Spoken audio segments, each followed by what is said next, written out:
Ddim yn lliaw syreith, cyn ddim cysgifreth, ddim cledif coloreth, creraf panrith, ddim degir o'n awyr, ddim seraw sir. They're the first few lines of the Middle Welsh poem I translated for the Stephen Spender Prize last year. I see, so you'd like to introduce yourself? I'm Ida, so I was the winner of the 14 and under category of the prize last year. I see. So why did you enter?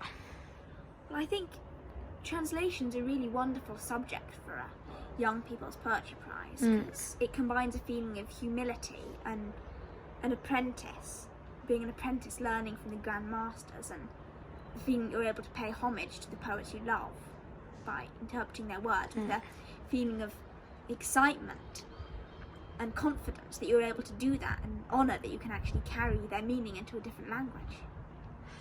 Yeah, so why did you choose the poem you did?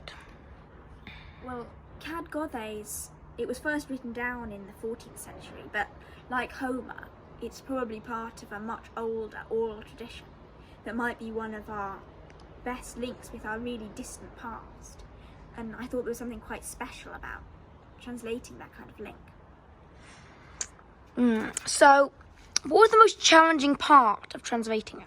I think as well as being exciting, that's really quite challenging because it feels almost like trying to decode an ancient lost alphabet.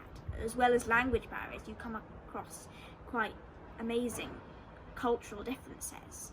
The poem really doesn't seem to conform with any of our modern expectations for poetry. And it's quite an interesting experience translating something where you've got none of your expectations about the way it will unfold really help. So, what was it like going to the prize ceremony? Well, fantastic. Everyone there was so lovely, and the event felt really one of the most global things I've ever been to. There was something really amazing about the electricity when of the different languages and times meeting in one room. It was quite an amazing experience. So, would you mind reading your poem now? Alright, so. In many forms have I appeared, changing through the wheeling years.